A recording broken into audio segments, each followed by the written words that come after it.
Next chapter में enter करेंगे बेटा। अब हम लोग नेक्स्ट चैप्टर में एंटर कर रहे हैं, ठीक है बच्चा। नेक्स्ट चैप्टर हमारा है बेटा सेंटर ऑफ मास, ठीक है बच्चा। तो देख ये चैप्टर हमारा सेंटर ऑफ मास, ठीक है बेटा।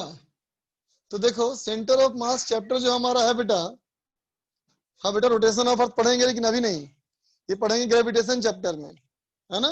और अभी कुछ खास इसका इस्तेमाल है भी नहीं बेटा, तो कोई फायदा भी नहीं है पढ़ के इसको, है ना बच्चा।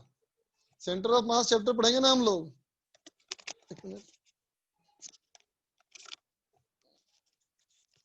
जब सेंटर ऑफ मास चैप्टर में आएंगे बेटा, ग्रेविटेशन चैप्टर में, ग्रेविटेशन चैप्टर में बेटा हम लोग बात करेंगे सेंटर ऑफ मास के बारे में, रोटेशन ऑफ अर्थ के बारे में, ठीक है बच्चा। तो चल नया चैप्टर हम लोग स्टार्ट कर रहे हैं बच्चा, सेंटर ऑफ मास, है ना। तो देख बेटा ये सेंटर ऑफ मास चैप्टर किसके बारे में है? सबसे पहले तो ये सेंटर ऑफ मास चैप्टर हमारा किसके बारे में है? तो देख बच्चा सेंटर ऑफ मास चैप्टर हमारा मेनली उन पार्टिकल्स के बारे में है बेटा जिनके बारे में अब तक बात करते आए, है ना बच्चा। अब तक हम लोग क्या बोलते आए, हमेशा याद करो। अब तक बेटा हमेशा बोलते आए हम लोग 2 केजी का पार्टिकल, 4 केजी का पार्टिकल, 8 केजी का पार्टिकल, 10 केजी का पार्टिकल, है ना बच्चा। यही बोलते आए हम लोग हमेशा, ठीक है। तो देख बेटा खुद सोच के देखो, क्या बेटा 2 केजी का कोई पार्टिकल संभव है? नहीं ना बच्चा, 2 केजी का तो कोई पार्टिकल संभव नहीं है बच्चा। 10 किलोग्राम का कोई पार्टिकल पॉसिबल नहीं है बच्चा, है ना। 2 किलोग्राम 10 किलोग्राम में क्या होगा बोल लो? 2 किलोग्राम 10 किलोग्राम का बेटा बॉडी होगा, एक कोई खास वॉल्यूम होगा, है ना। सोचो 2 किलोग्राम का बेटा हम कोई छोटा सा पार्टिकल तो नहीं बोल सकते ना बेटा, एक बड़ा मास होगा ना, बोलो, है ना बेटा। तो हम लोग जो पढ़ते आए अब तक बेटा वो क्या था? इनकम्प्लीट था, है ना बेटा। अब हम लोग उसे कंप्लीट करेंगे, ठीक है बच्चा। क्योंकि वाकई में 10 किलोग्राम 2 किलोग्राम का बेटा कोई पार्टिकल नहीं हो सकता, एक शेप और साइज होगा, है ना बच्चा।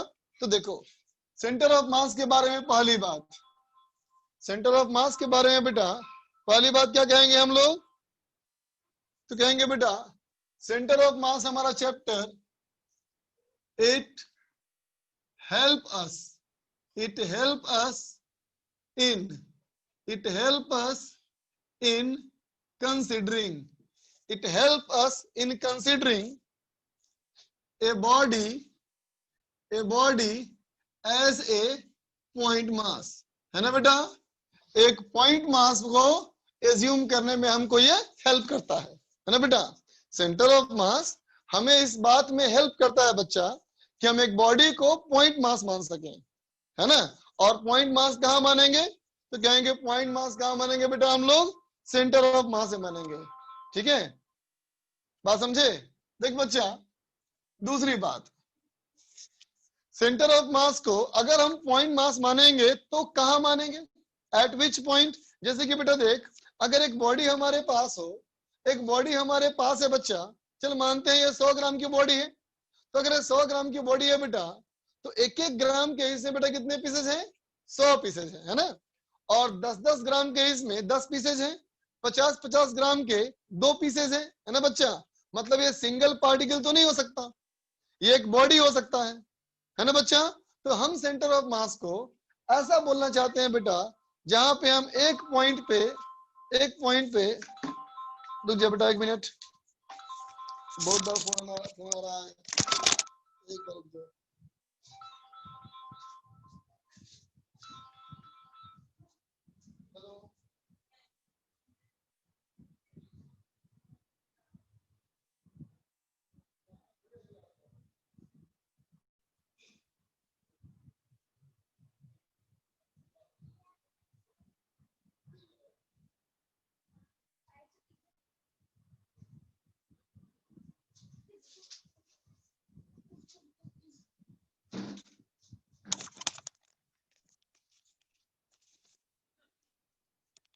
हाँ बच्चा, चल देख, तो सेंटर ऑफ मास एक इमेजनरी पॉइंट है बेटा, जिस पॉइंट पे पूरे बॉडी का मास माना जाता है।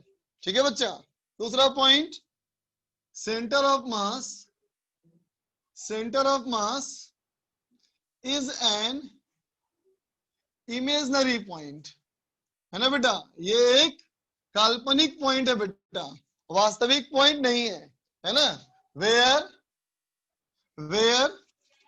whole mass of the body, where whole mass of the body, है ना बेटा, is assumed to be concentrated, है ना बेटा। ऐसा माना जाता है कि पूरी बॉडी का मास एक ही पॉइंट पे है। ऐसा होता बिल्कुल नहीं, ऐसा होता नहीं है बच्चा, ऐसा हम लोग मानते हैं, है ना, ताकि हमारी मैथमेटिक्स आसान बने। ठीक है बच्चा। तो सेंटर ऑफ मास हम लोग क्यों चाहते हैं, है ना बेटा, हम बोलेंगे इसलिए ताकि हम किसी बॉडी को पॉइंट मास मान सके, है ना बच्चा। और कहा मान सकते हैं पॉइंट मास बेटा, एट सेंटर ऑफ मास। ठीक है बच्चा। तो अभी हम लोग पहले पता करेंगे बेटा कि आखिर ये सेंटर ऑफ मास किस जगह पे होता है। ठीक है, पहले इसको लिख ले बच्चा।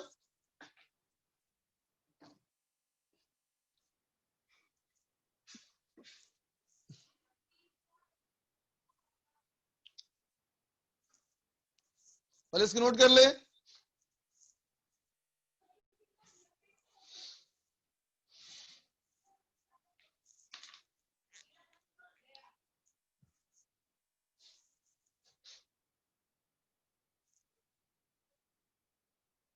बोलो आदिया। हेलो आदिया, हेलो बोल सर, बच्चा, नहीं क्या वो दिक्कत। कोई दिक्कत नहीं है, मैं अभी सर नहीं वो कर ही रही कोई थी लोअर। दिक्कत नहीं है, सॉरी मैं सर, अभी कर ही रही थी लोअर। Sorry sir. ठीक ठीक, ओके बच्चा, क्यों अपना हैंड रेस किया हुआ। एक भाई साहब कोई एमडी हैं, हेलो सर। बोलिए एमडी। सर वो नेटवर्क कनेक्शन हाँ? के सर वो नेटवर्क कनेक्शन के मेरा टूट गया था। नेटवर्क कनेक्शन के कारण मेरा प्लीज आप ये रिपीट छूट कर गया दीजिए था। दोनों पॉइंट। हम्म, प्लीज आप ये रिपीट कर दीजिए दोनों पॉइंट। देख बेटा, पहला पॉइंट क्या लिखा है, सेंटर ऑफ मास क्या है ना बच्चा, क्यों है सेंटर ऑफ मास। पहला सवाल इस बात का जवाब है, पहला पॉइंट, हाँ वाई सेंटर ऑफ मास, है ना बच्चा। हाँ सर। तो देख, जितने हमारे बॉडीज है बेटा, हर हाँ सर। बॉडी का एक खास वॉल्यूम होता है, यस एक सर। खास शेप और साइज होता है ना। यस ठीक है, सर। लेकिन अब तक हमने जितना पढ़ा बेटा, हमने कभी भी बॉडी के नहीं। शेप और साइज के बारे में सोचा ही नहीं। नहीं, हमने हर पार्टिकल को कैसा पार्टिकल। माना, हाँ सर, पार्टिकल जैसा माना, पार्टिकल। हाँ है ना सर। बेटा। ठीक है, तो सेंटर ऑफ मास किस लिए, तो कहा it helps us in considering a body as a point mass. एक बॉडी को पॉइंट हाँ। मास में मानने में हेल्प करता हाँ। है ना बेटा। ठीक है। अच्छा, दूसरा, centre of mass is an imaginary point. Centre of mass एक काल्पनिक पॉइंट है, इमेजनरी। हाँ sir. Where whole mass of the body, पूरी बॉडी का मास, इज एज्यूम्ड, माना जाता है, टू बी कॉन्सेंट्रेटेड, मतलब माना जाता है बेटा कि पूरी बॉडी का मास एक ही पॉइंट पे आ चुका है ना बेटा। उस पॉइंट को हम सेंटर ऑफ मास कहते हैं। ठीक है बेटा, थैंक यू। बात समझ में आ गई, है ना बेटा। Thank you. ठीक है, तीसरा पॉइंट बेटा ये है कि a body of any shape and size, a body of any shape and size can be assumed, है ना बेटा, as a point mass, है ना बेटा। पूरी बॉडी को हम पॉइंट मास मान सकते हैं। और कहा मानेंगे बेटा, बोलो एट द सेंटर। बोलो centre of, at the centre. At centre of mass, है ना बेटा। लेकिन हर बार नहीं बेटा, हर बार नहीं, है ना। कुछ केसेस में कर सकते हैं, नहीं कर और कुछ केसेस में नहीं कर सकते, नहीं कर सकते, है ना। यही लिखा मैंने, क्या, विथ लिमिटेड एप्लीकेशन। हर बार नहीं कर सकते हैं बेटा, है ना। अब बात है कब कर सकते हैं और कब नहीं कर सकते हैं, है ना बच्चा। जैसे जैसे चैप्टर आगे बढ़ेगा तुम खुद समझते जाओगे। Thank you. ठीक है बच्चा, चलो थैंक यू। इसको भी लिख लिया जाए। वेलकम बेटा, इस थर्ड पॉइंट को भी लिख लिया जाए। संस्कार बोलो यस बेटा। सर। सर मेरा नेटवर्क थोड़ा पुअर है तो सर इसका यूट्यूब पे अपलोड कर दीजिएगा सर प्लीज। थोड़ा पुअर है तो सर इसका यूट्यूब पे अपलोड कर दीजिएगा सर प्लीज। Thank you. हाँ कर देंगे, ठीक है। Thank you sir. ओके बच्चा। अनुराग बोलो। Good evening sir. Good evening sir. बोले कि किसी भी बॉडी में यदि रेडियल एक्सेलेरेशन है तो भी किसी भी बॉडी में यदि रेडियल एक्सेलेरेशन है तो भी वो सर्कुलर पाथ फॉलो कर सकता है? नहीं बच्चा, बिना रेडियल एक्सीलरेशन के डायरेक्शन चेंज कैसे करेगा? नहीं हो सकता है, नहीं हो सकता है नहीं बच्चा, बिल्कुल सर। नहीं। जैसे सर एक स्ट्रिंग को हम ठीक है? हॉरिजॉन्टल पोजीशन पे रखेंगे, हॉरिजॉन्टल हाँ, पोजीशन पे रखेंगे, उसमें वहाँ पे रेडियल हाँ, एक्सेलेरेशन जीरो हो जाएगा, तो टेंजेंशियल जो वेलोसिटी होगा उससे सर्कुलर मोशन नहीं सपोर्ट हो जाएगा। बेटा टेंजेंशियल जो वेलोसिटी होगा तो उस टेंजेंशियल वेलोसिटी का हाँ डायरेक्शन चेंज कर रहा है कि नहीं बताओ? हाँ हाँ हाँ ठीक एक्सेलरेशन है होना सर, चाहिए ठीक। ना? हाँ ठीक है सर, ठीक। ओके। चल बच्चा आगे देखा जाए तो देख बेटा, अब तक जो हमने बातें करी कि सेंटर ऑफ मास, इस बात में हमें हेल्प करेगा बेटा ताकि हम किसी बॉडी को पॉइंट मास मान सके, है ना। लेकिन हर केस में नहीं, कुछ कुछ लिमिटेड केस में, है ना बेटा। लेकिन जब सेंटर ऑफ मास पर बॉडी को मानेंगे, है ना, तो किस जगह मानेंगे, आखिर वो पॉइंट कौन सा होगा, है ना बच्चा। देख अब देखा जाए बेटा, calculation of position of centre of mass, है ना बच्चा, कि आफ्टर ऑल ये सेंटर ऑफ मास है कहां, है ना बेटा।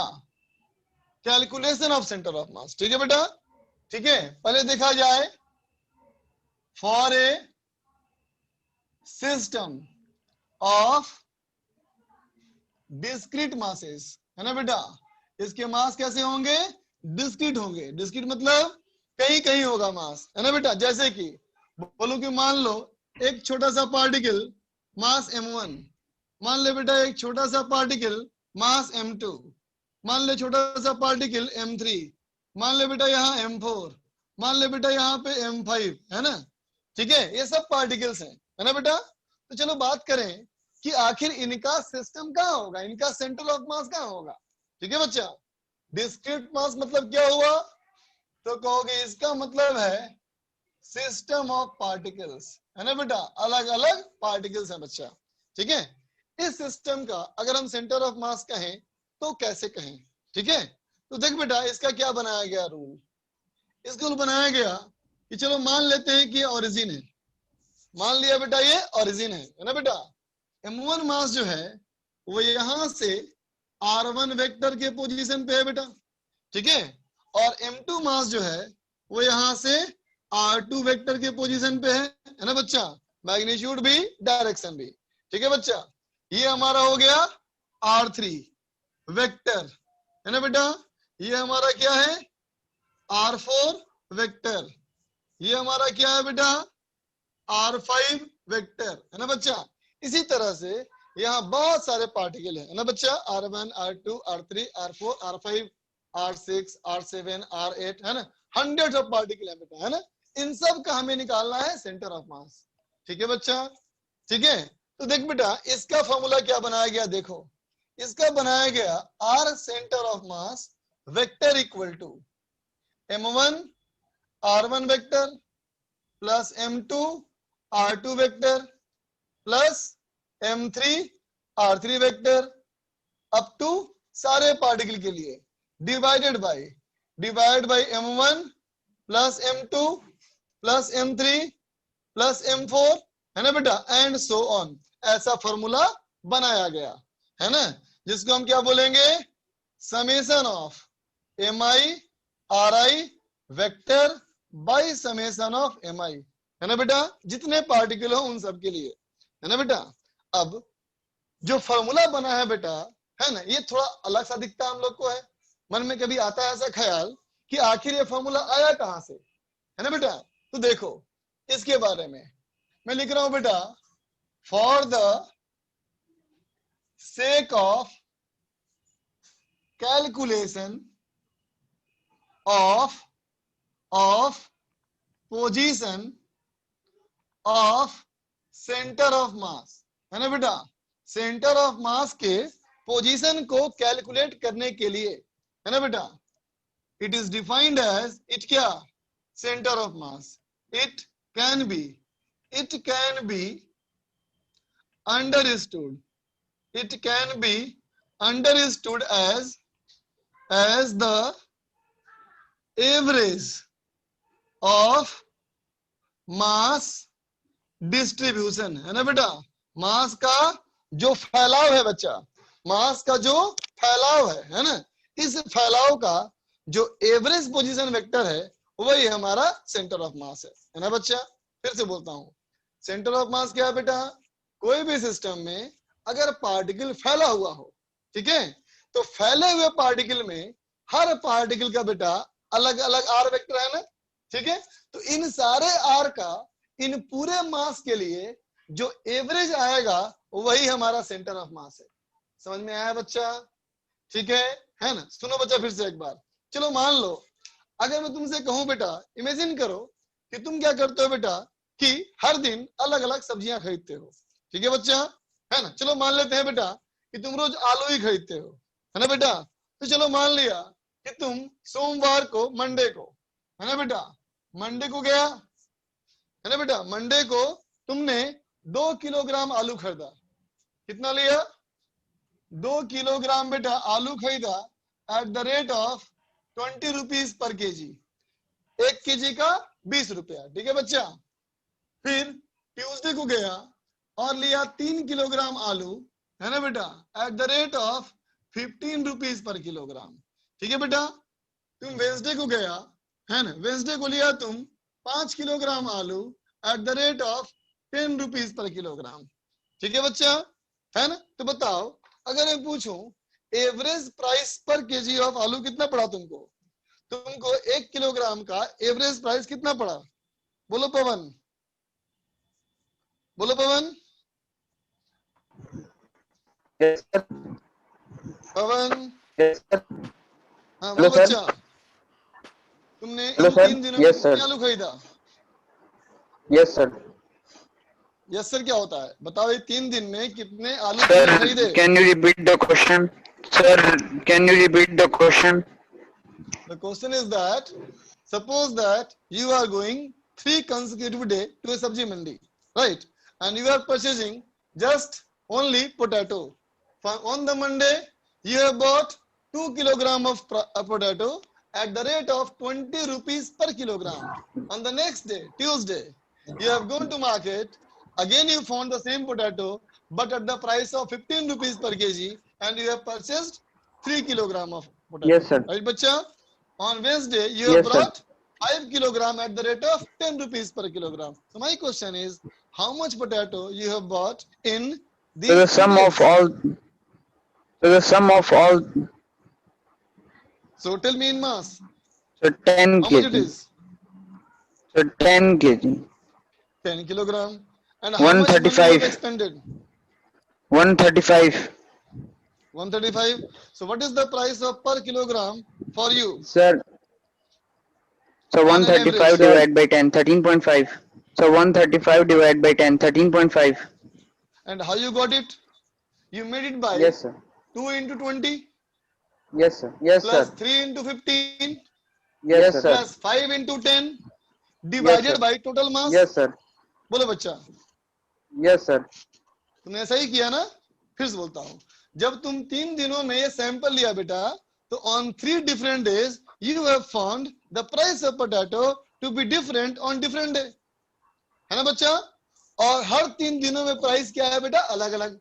जब तुमको प्राइस का एवरेज निकालना पड़ा तो क्या किया, mass into price plus mass into price plus mass into price divided by total हाँ, मास, सर। यही नहीं किया बच्चा?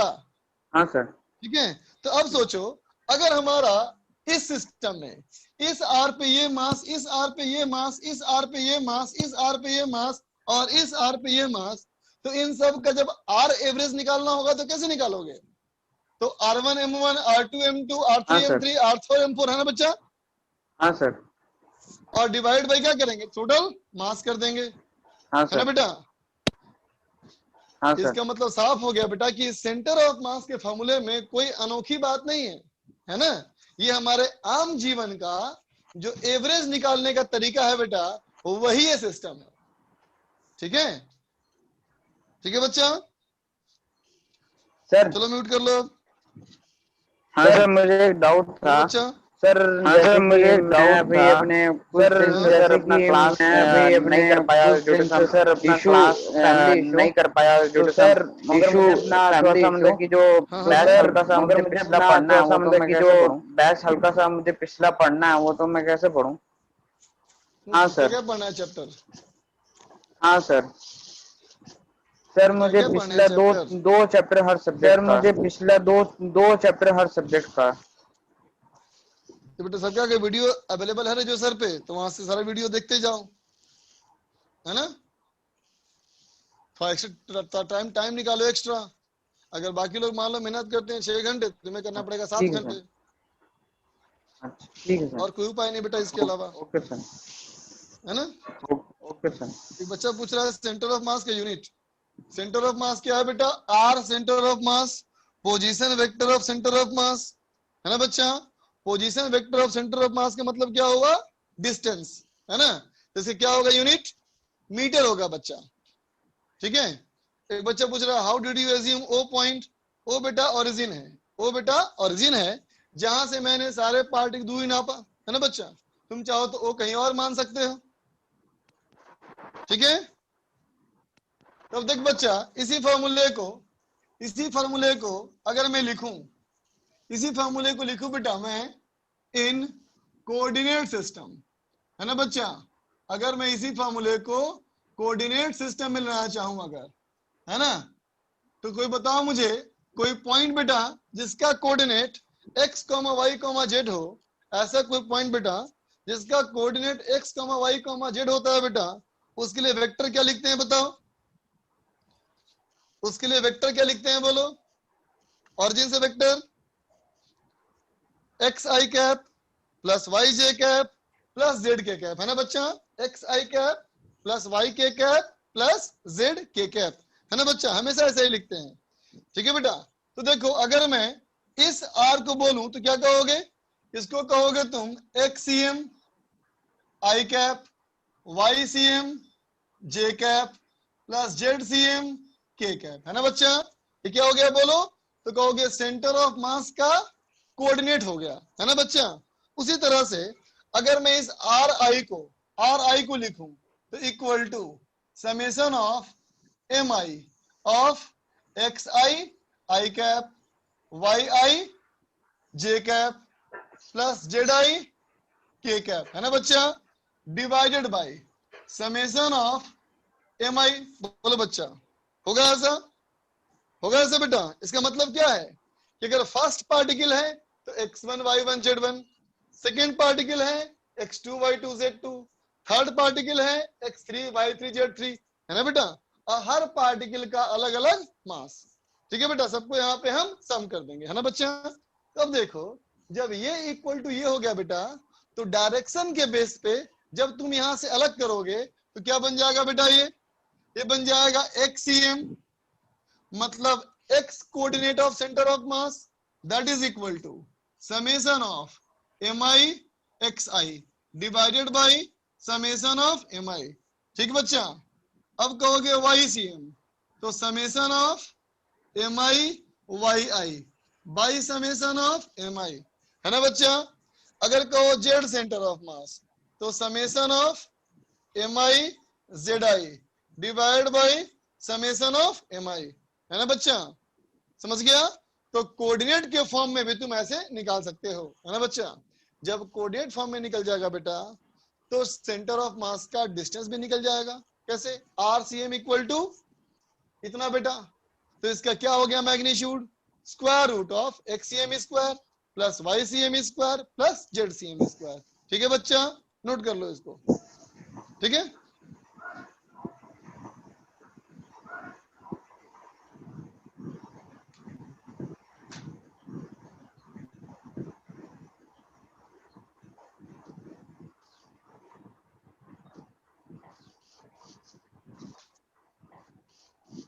देख बच्चा, मैंने कहा कि अगर मैं आर सेंटर ऑफ मास है ना बच्चा, मतलब सेंटर ऑफ मास की दूरी है ना बच्चा।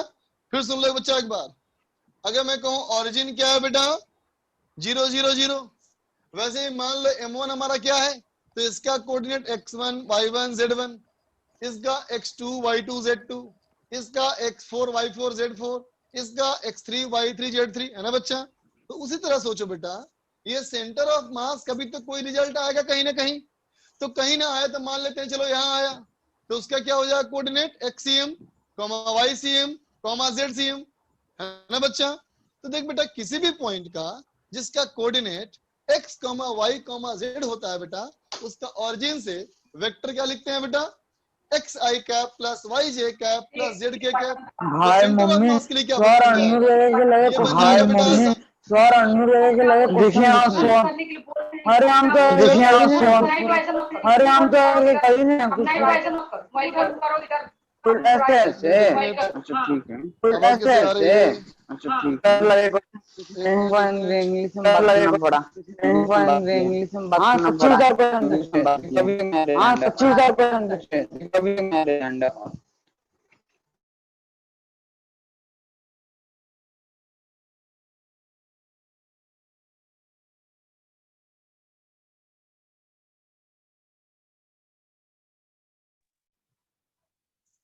देख बेटा, जब बात करते हो तुमको अनम्यूट किया, तो बात करने के बाद हमेशा स्लो म्यूट कर लिया करो अपने आप को, ठीक है।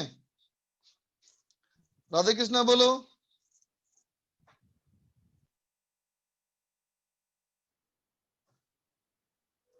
शिवम बोल सर बच्चा। आपने ये जो आपने सर आपने ये जो आपने position of centre of mass sir आप उसका calculation of position of centre of mass sir आप उसका मास फाइंड कर देते कि उसकी पोजीशन फाइंड करना चाह रहे थे। नहीं बेटा, सेंटर ऑफ मास तो एक पोजीशन है बेटा, ये मास थोड़ी है भाई। सेंटर ऑफ मास में तो पता हमको है कि पूरे सिस्टम का मास जी आएगा, सर मैं सर है ना। सर जी सर जैसे मैं कि 1-1 किलोग्राम का 5 मास हो, तो सेंटर ऑफ सबका मास का आइडिया क्या डेफिनेशन बेटा, सर कि सबका centre of idea mass is the imaginary point where whole mass of the body is assumed to be concentrated. पूरे सिस्टम का मास मानना है बेटा, एक ही पॉइंट मानना है, yes sir thank you sir समझे। तो किस पॉइंट पे, तो कहेंगे सेंटर ऑफ मास पॉइंट पे। सेंटर ऑफ मास कहाँ, तो कहेंगे ऐसा पार्टिकल रहेगा अगर, तो यहाँ सेंटर ऑफ मास जिसका Yes, sir. Coordinate Thank you, ऐसे sir. निकालोगे, yes sir thank you sir. ठीक है बच्चा। तो देख बेटा, सेंटर ऑफ मास का जो फॉर्मूला हमारा आया है ना, ये वेक्टर फॉर्म में भी आया और कोऑर्डिनेट फॉर्म में भी आया, है ना। लेकिन तुम हर सवाल का आंसर कोऑर्डिनेट फॉर्म में ही करके दोगे, ठीक है बच्चा। कोऑर्डिनेट फॉर्म में करना सबसे आसान होता है, ठीक है बच्चा। चलो देखो कुछ क्वेश्चन करते हैं बेटा। देख क्वेश्चन हमारा है बेटा कि दो पार्टिकल, एक पार्टिकल ये मान ले 2 किलोग्राम का, एक पार्टिकल ये मान ले बेटा 5 किलोग्राम का, दोनों की जो बीच की दूरी है बेटा ये है 140 सेंटीमीटर, है ना। सवाल पूछता है find distance of centre of mass, find distance of centre of mass from each point, है ना बेटा। दोनों पॉइंट मास से सेंटर ऑफ मास की दूरी कितनी कितनी है, चलो निकाल के बताओ।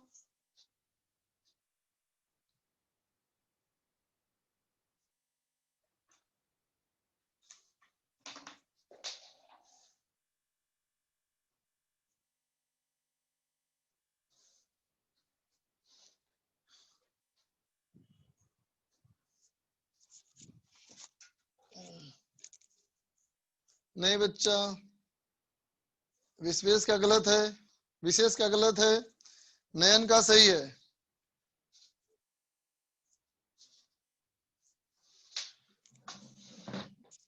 विद्या निवास का सही है, नहीं गलत गलत है बेटा, चेक करो।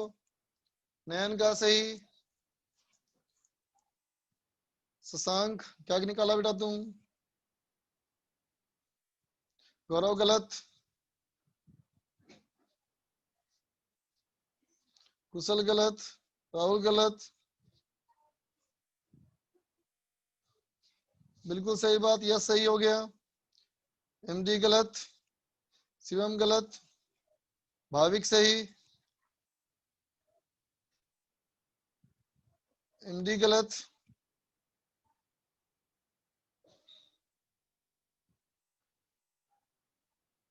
निकालो निकालो।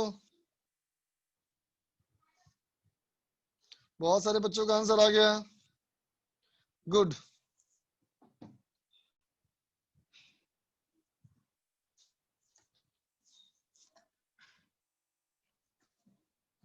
गुड बच्चा। चलो देखो बच्चा, सबसे पहले क्या करना है बेटा हम लोग को, दोनों में से किसी भी पॉइंट पे ओरिजिन मान लो। चलो बच्चा, मैंने इसको ओरिजिन मान लिया, इसको ओरिजिन मान करके इसको मैंने मान लिया बेटा एक्स एक्सिस। ठीक है, तो देखो अगर इसको मैंने मान लिया बेटा एक्स एक्सिस, तो क्या क्या होगा बताओ कोऑर्डिनेट। इसका होगा बेटा 0,0, इसका हो जाएगा बेटा 140,0, है ना बेटा। तो देखो दोनों पॉइंट हमारा एक्स पे है ना बच्चा, दोनों का वाई कोऑर्डिनेट 0 है ना बेटा, इसलिए हम कंफर्म जानते हैं कि वाई सेंटर ऑफ मास 0 होगा बेटा, है ना। अब एक्ससीएम निकाला जाए तो कहेंगे बेटा एक्ससीएम इक्वल टू, दो ही मास है ना, तो m1x1 plus m2x2 divided by m1 plus m2, है ना बच्चा। m1 बेटा 2 kilogram, x coordinate 0, plus m2 हमारा बेटा 5 kilogram, x coordinate 140 divided by 2 plus 5, ये आ गया कितना बेटा, ये आ जाएगा हमारा 100 सेंटीमीटर, है ना बेटा। ऑरिजिन तुमने यहां माना था ना बेटा, तो 100 सेंटीमीटर कहां से आया, तो फ्रॉम 2 किलोग्राम, 2 किलोग्राम से बेटा 100 सेंटीमीटर, इसका मतलब 40 सेंटीमीटर फ्रॉम 5 किलोग्राम। ठीक बच्चा, लिख ले इसको, लिख ले बच्चा।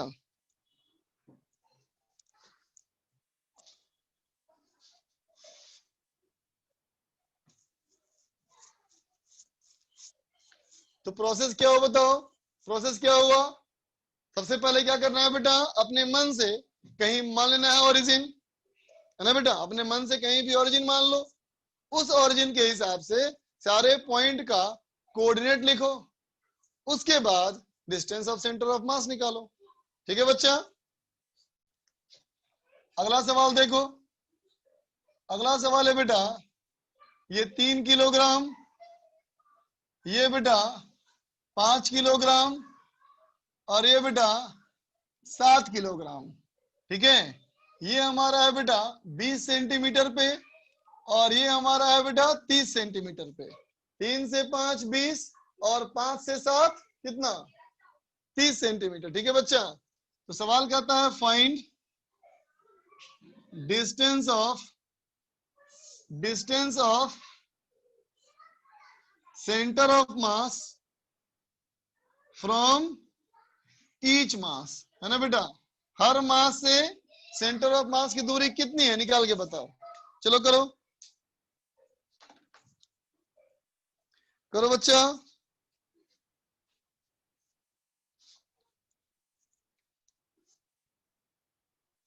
जतिन का आंसर आया, यस का आया, रावल, सुप्रतिम, रावल, कुणाल, प्रशांत मिश्रा, आलोक शुक्ला, राशि, आलोक शुक्ला, प्रशांत मिश्रा, अली रजा, आलोक शुक्ला, प्रशांत मिश्रा, राशि, गौरव, आयुष, अली रजा, प्रांजल वर्मा, आयुष सिंह, आकृति अग्रवाल, शिवांगी सिंह, प्रांजल वर्मा, तेजस, विकास, आयुष। बहुत बच्चों का आंसर आया, नहीं बच्चा आंसर भाई नहीं कर सकता, और जिन तुम कहीं से लेगा उससे फर्क नहीं पड़ता। ऋतुराज बता रहे हैं कि Pranab Mukherjee died, so sorry to know. बनाते जाओ बच्चा, बहुत सारे बच्चों का आंसर आया।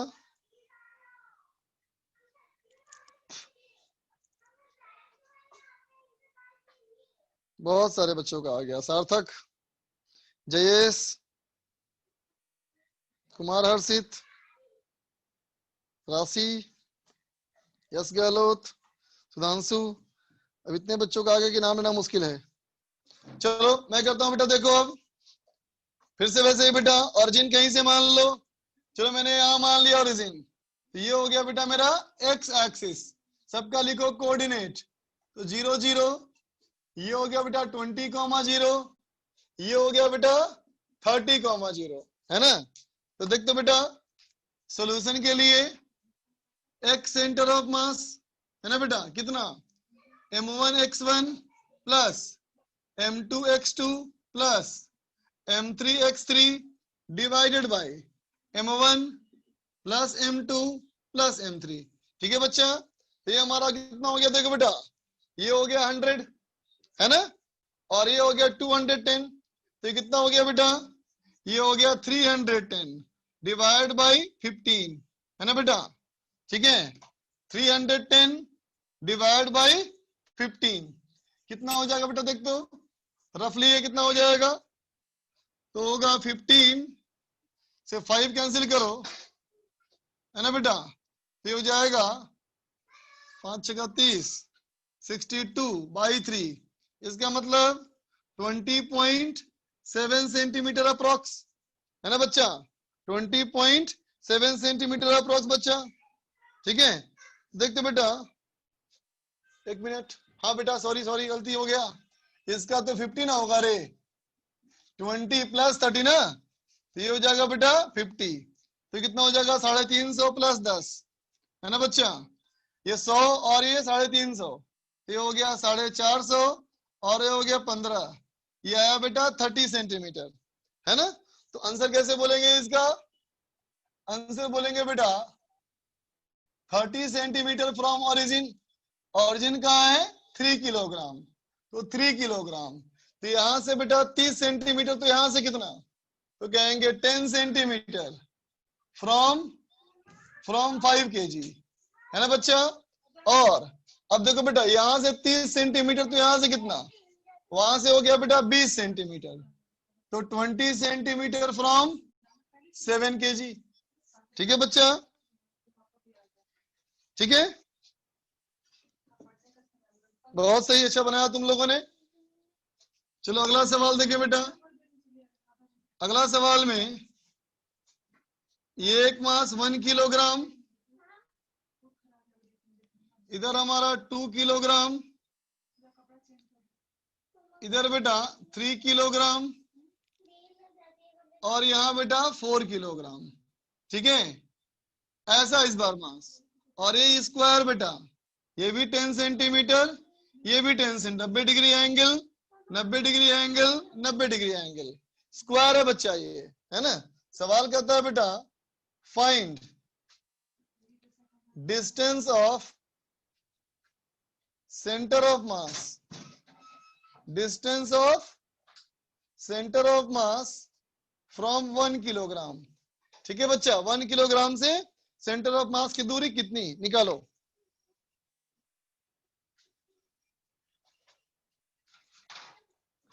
बेटा रेडियाई नहीं है वो, रेडियस वेक्टर है ना।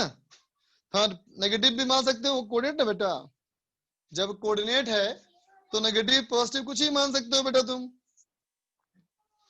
हाँ उल्टा भी तुम मान सकते थे बच्चा, आयुष मान सकते थे बेटा तुम, इसको ऑरिजिन मान लेते, तो ये होता -20, वो होता +30, मान सकते थे, कोई दिक्कत नहीं। इसको बनाओ, शशांक का आंसर आया, लेकिन लग रहा है गलत आया।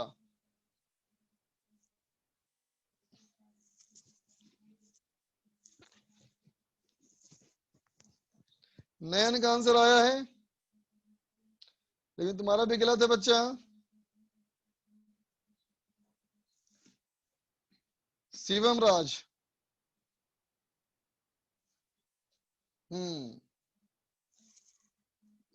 शिवम राज का आया है, मानस गलत जा रहे हो, एकलव्यनाथ गलत, आशुतोष गलत, एकलव्यनाथ गलत, विकास नाहर गलत। अभी तक किसी का पूरा सही नहीं दिखा हमको, सब गलत दिखा मुझे अब तक। हाँ, एक से एक का सही दिखा मुझे, विद्या निवास का।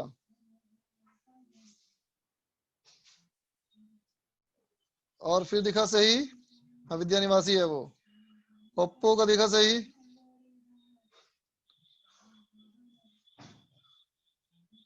फिर रावल का सही है, जय का भी सही है, आकाश सही, कुशाग्र सही, केशव का सही, यंस ठीक करो, दिव्यांश आधा सही, कुशाग्र सही। चलो बहुत सारे बच्चों का अब सही आने लगा, बहुत सारे बच्चों का सही आने लगा। अब इतना सारा हो गया कि पढ़ नहीं सकता नाम। सुयस गलत है, अंकेश भी गलत है, निखिल सही, सार्थक तुम ऐड करने में गलती कर दिया, दिव्यांश का भी सही है,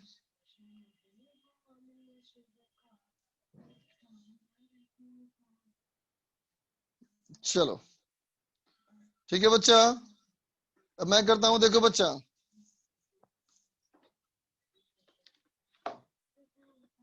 देखो बेटा, फिर से वही तरीका। सबसे पहले क्या करना है बेटा, हमें ओरिजिन मानना है ना। सबसे पहले क्या करेंगे हम लोग बेटा, ओरिजिन मानेंगे, ठीक है।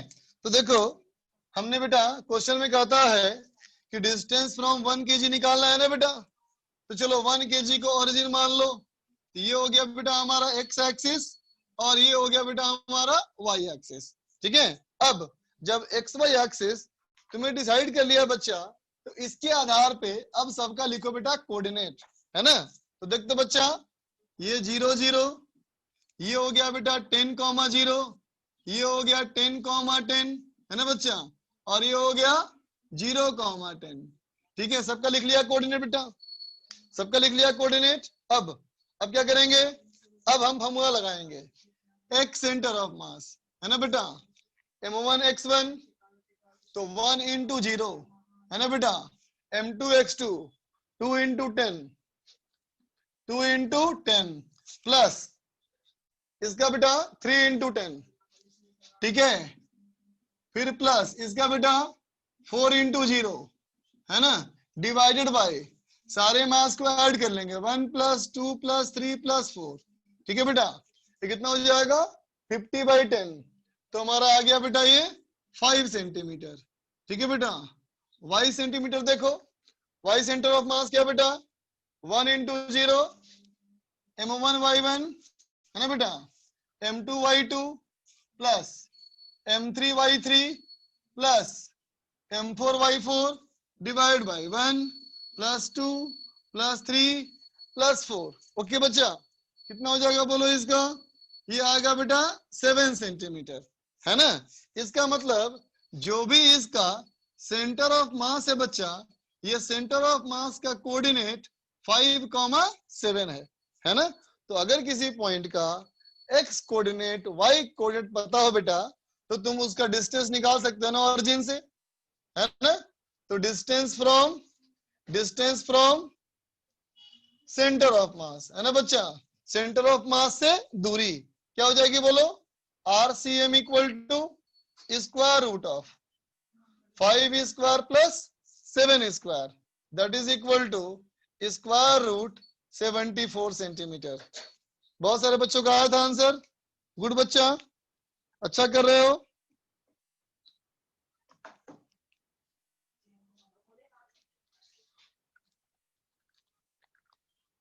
हाँ बच्चा, कर दूंगा, अपलोड कर दूंगा, बिल्कुल डोंट वरी। बहुत सारे बच्चों का सही था, लिख लो बच्चा, इसका गलत हो गया था नोट कर लो और अपने आप गलतियों को रेक्टिफाई करो।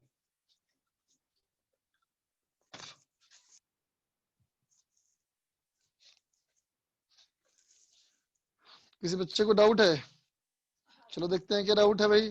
अरे तो बहुत सारे बच्चों का हैंड रेज हो चुका है।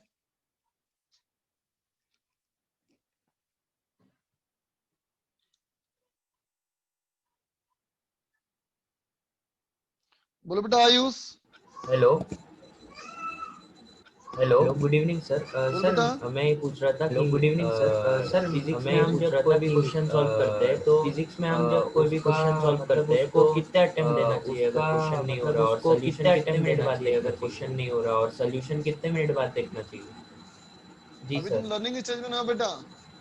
जी सर। अभी तुम्हारा लर्निंग स्टेज है ना बेटा, हाँ, तो सर। अपनी पूरी कोशिश करनी है, जितना तुम हाँ, कर सर। सकते हो कोशिश।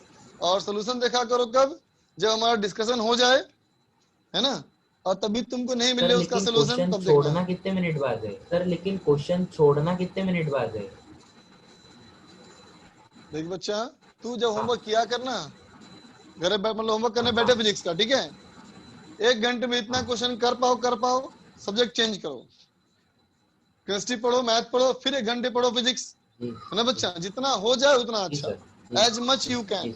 Thank you sir. जी सर। इसका कोई स्टैंडर्ड रूल जी, नहीं हो सकता बेटा थैंक यू कितने सर। से बाद छोड़ना चाहिए, बस तुम्हें समझना है जितना मुझे होमवर्क मिला है उसमें मुझे मैक्सिमम क्वेश्चन ट्राई कर लेने हैं। Thank you sir. ठीक है बच्चा। Thank you sir.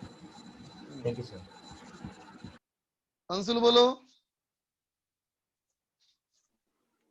हाँ सर, मुझे ये पूछना था कि आप बोले कि मुझे ये पूछना था कि centre of mass is assumed और imaginary, centre of mass is assumed और इमेजिनरी, या फिर तो हाँ तो हाँ सर बच्चा बिल्कुल सही बात। जब हम लोग किसी कॉपी या किताब को एक अंगुली पे उठा लेते हैं तो बैलेंस हो जाता है, किताब को एक अंगुली पे उठा लेते हैं तो बैलेंस हो जाता है।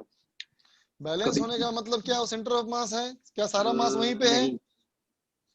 नहीं नहीं ना, बैलेंस हो गया मतलब चारों तरफ से मास बैलेंस हो गया, है ना बेटा, मास मोमेंट बैलेंस हो गया, ठीक है, इसका मतलब हमारा सारा मास वहीं पे है नहीं, समझा ना? एमडी बोलो। हेलो सर मुझे वो हेलो सर मुझे बोलो। सर मुझे वो शीट्स के बारे में हाँ पूछना बोलो। था, शीट कब आएंगी? सर मुझे वो शीट्स के बारे में पूछना था, शीट कब आएंगी? मैं नहीं सर कैसे बताऊं बेटा, मुझे थोड़ी पता आपको है नहीं ये। पता है, लेकिन नहीं सर उनका नंबर वगैरह आपको पता नहीं होगा पता है, तो लेकिन आपको प्लीज उनका बताइए नंबर सर कि वगैरह हम पता कॉल होगा कर तो सके रीजन। प्लीज हमें बताइए सर कि हम कॉल कर जो मेरे सके पास रीजन। नंबर था वो तुम लोग को दिया था मैंने बेटा, सर फिर से एक और बार उसके दे अलावा दीजिए कोई सर। नंबर नहीं मेरे पास बेटा इसका। फिर से एक बार दे दीजिए सर। हाँ फिर तुझे से एक भेज बार दूंगा दे मैं। हाँ तुम्हें टेलीग्राम मैसेज करना, तुम्हें ओके भेज सर। दूंगा नंबर में, ठीक है। Okay sir.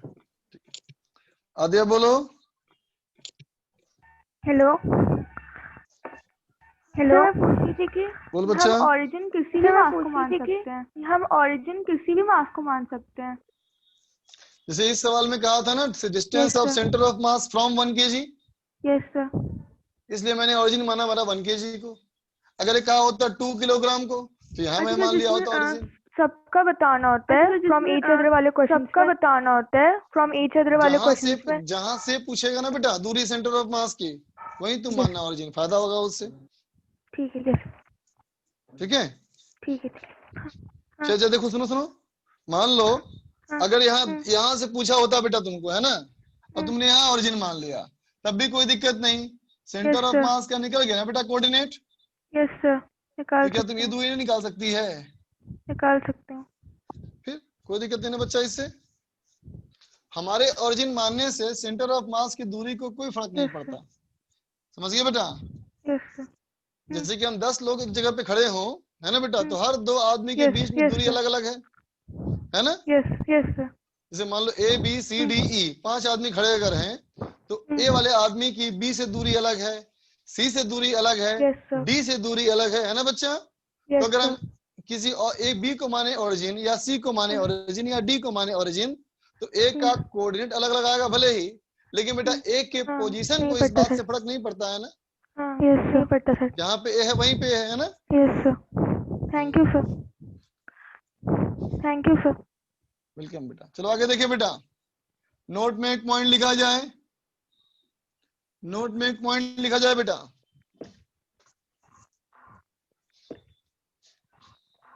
क्या पॉइंट लिखेंगे हम लोग? तो देख बेटा पॉइंट लिखेंगे कि centre of mass of any system, है ना बेटा, कोई भी सिस्टम, है ना बेटा, लाइज ऑन हैवियर साइड, है ना बेटा, हैवियर साइड, भारी वाले की तरफ सेंटर ऑफ मास होगा। ठीक है, जैसे कि मान लो अगर मैं कहूं बेटा कि इमेजिन करो कि अगर हमारा इस तरह से 4 मास रखे हुए हों, क्या क्या मास है, 3 किलोग्राम है, 5 किलोग्राम है, 2 किलोग्राम है और 7 किलोग्राम है ना बेटा। कोई स्क्वायर सोचो तुम, है ना बेटा। हम चाहे तो फॉर्मूला यूज करके सेंटर ऑफ मास निकाल सकते हैं ना बच्चा, है ना। लेकिन हम सिखा रहे हैं तुमको क्या, गेस करना कि सेंटर ऑफ मास किधर है, बिना कैलकुलेशन का, है ना बेटा।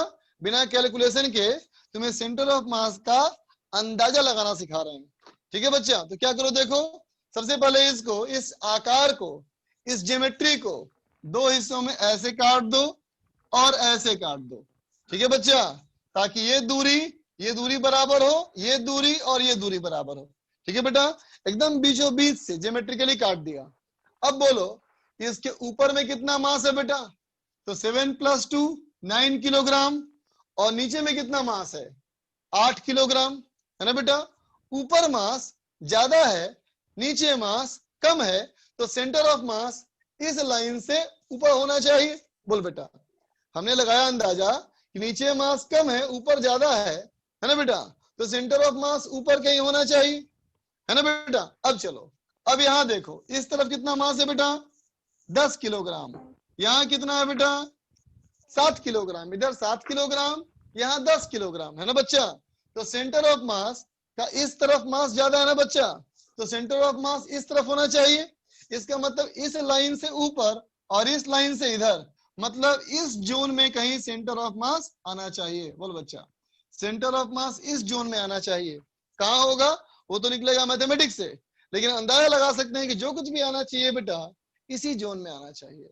ठीक है, चलो आगे देखो, आगे देखा जाए बच्चा।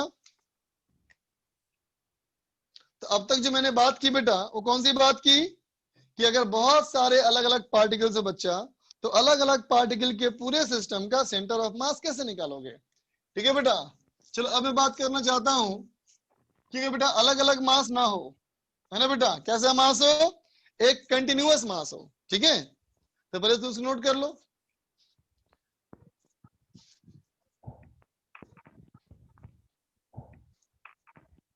हो गया बच्चा नोट।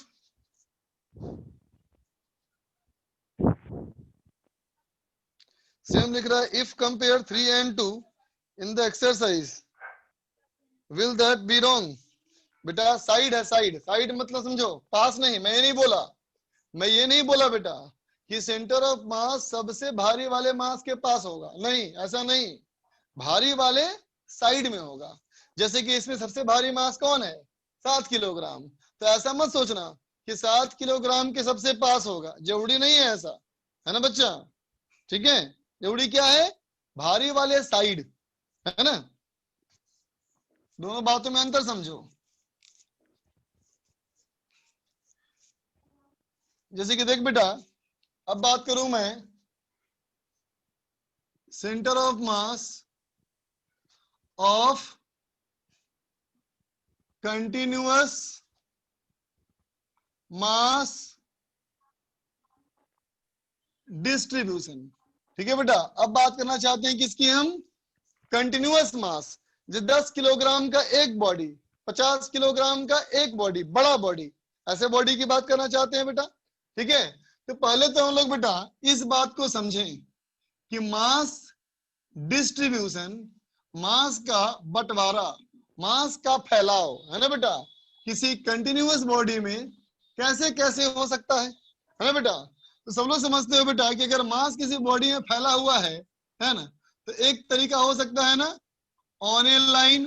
बोल बेटा, मास जो हो एक लाइन में लगा हुआ हो, जैसे कि कोई धागा, जैसे कि कोई तार, जैसे कि कोई छड़, है ना बच्चा। ठीक है, या बोल सकते हो बेटा इन एन एरिया। बोल बेटा, मास जो हो किसी एरिया में फैला हुआ हो। बोल बेटा, मास किसी एरिया में फैला हो बच्चा, है ना। ठीक है, जैसे कि मास किसी वॉल्यूम में फैला हो। बोल बेटा, है ना, मास किसी लाइन में फैला हो, मतलब लीनियर ऑब्जेक्ट, जैसे कि एक लाइन का ऑब्जेक्ट, एक धागा हो गया बच्चा, है ना, एक रिंग हो गया, देखो रिंग क्या है, सर्किल है ना बच्चा, लेकिन मास कहाँ होता है, सीधे बाउंड्री पे ना बोलो, और कहीं मास नहीं होता ना बच्चा, ठीक है। अब कहूं इन एन एरिया, जैसे कि देख बेटा, अगर मैं कहूं बेटा इस कागज का मास, अगर मैं कहूं बेटा इस कागज का मास, तो मास कहाँ है, एरिया में है बेटा, बोलो, ये 2 डायमेंशन ऑब्जेक्ट है बेटा, है ना, तो मास कहाँ है बेटा, एरिया में है, ठीक है।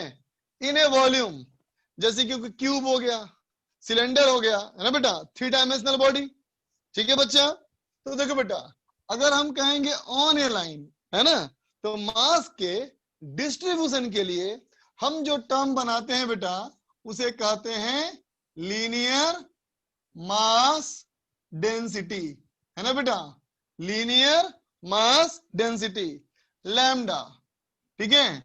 लैम्डा का मतलब क्या है, तो कहेगा dm/dl, मतलब मास पर यूनिट लेंथ, एक लंबाई में एक किलोग्राम में मास पर यूनिट लेंथ, 1 मीटर लंबाई में कितना मास, 1 सेंटीमीटर लंबाई में कितना मास, ठीक है बच्चा, है ना। लैम्डा बराबर dm/dl, है ना बेटा। तुम इसको m/l भी कह सकते हो, कब, जब क्या हो, यूनिफॉर्म डिस्ट्रीब्यूशन हो, जब डिस्ट्रीब्यूशन एक जैसा हो। जैसे कि बेटा एक धागा लो, धागे की मोटाई हर जगह एक जैसी हो, तो क्या कहोगे, यूनिफॉर्म। तो total mass by total length, है ना बेटा। लेकिन सोचो कोई धागा बेटा ऐसा जो कहीं पतला हो, कहीं मोटा हो, तो क्या होगा बेटा, नॉन यूनिफॉर्म होगा, है ना। तो हम कहेंगे कहीं डेंसिटी ज्यादा है, कहीं डेंसिटी कम है ना बच्चा। अब देखो इन एन एरिया, एरिया के लिए बेटा हम कहते हैं क्या, सरफेस मास डेंसिटी, ठीक है बच्चा, क्या बोलेगा, सरफेस मास डेंसिटी, ठीक है बेटा। इसका जो सिंबल है, ये सिंबल लिखते हैं हम लोग सिग्मा। सिग्मा का मतलब क्या होता है, dm/da, dm/da, है ना बेटा, dm/da, है ना बेटा। इसको तुम बोल सकते हो मास बाय एरिया, लेकिन कब बोलना, यूनिफॉर्म, जब यूनिफॉर्म हो, है ना। जैसे कि देख बेटा, ये एक रेक्टेंगुलर पीस ऑफ पेपर है बेटा, है ना। इसको छू के महसूस करो, तो क्या कहोगे, हर जगह इसकी मोटाई बराबर है ना, हर जगह इसकी मोटाई बराबर है ना बेटा। तो ये क्या है, यूनिफॉर्म है, पूरा एक जैसा है ना बच्चा। तो अगर पूरा एक जैसा है बेटा, तो इसका पूरा वजन कर लिया कितना मास, है ना बेटा, इसका पूरा एरिया निकाल लिया, ठीक है बच्चा। और क्या किया, इसका मास इसका एरिया डिवाइड कर दिया बेटा, है ना। यूनिफॉर्म रहेगा तो हम क्या बोलेंगे, total mass by total area. लेकिन मान ले बच्चे यही क्या हो, कहीं मोटा हो, कहीं पतला हो, कहीं और ज्यादा मोटा हो, कहीं और ज्यादा पतला हो, इसकी मोटाई हर जगह बेटा अलग अलग हो, है ना। तो क्या कहोगे, ये नॉन यूनिफॉर्म मास डिस्ट्रीब्यूशन है, ठीक है बच्चा। तो नॉन यूनिफॉर्म मास डिस्ट्रीब्यूशन के लिए हम dm/da कहेंगे, है ना। मतलब क्या कहेंगे, कहीं पे एक छोटा सा लेंगे बेटा एरिया, बोलेंगे छोटा सा एरिया है ना, इस वाले का मास निकाल लेंगे और इस वाले का मास को इसी वाले के एरिया से डिवाइड कर देंगे। तो कहेंगे यहाँ का डेंसिटी इतना है, अब यहाँ निकालूंगा डेंसिटी तो कुछ और आएगा, यहाँ निकालूंगा डेंसिटी तो कुछ और आएगा, ठीक है बच्चा, समझा, ठीक है। अब चलो इन्हें वॉल्यूम, वॉल्यूम के लिए क्या कहोगे, वॉल्यूम मास डेंसिटी, है ना बच्चा, वॉल्यूम मास डेंसिटी। इसको लिखेंगे सिंबल रो से बेटा, ठीक है। तो सिग्मा इक्वल टू क्या हो गया, सिग्मा इक्वल टू बोलेंगे बेटा dm/dv, है ना, dm/dv, छोटा सा वॉल्यूम, छोटा सा मास, छोटा सा वॉल्यूम का छोटा सा मास, उसका आपस में रेशियो, है ना बच्चा। लेकिन वही अगर यूनिफॉर्म हो, यूनिफॉर्म हो तो बेटा m/v, total mass by total volume, ठीक है बच्चा, ठीक है, लिख लो। तो इस तरह से बेटा कोई सिस्टम में मास का फैलाव हो सकता है, ठीक है, लिख ले बच्चा।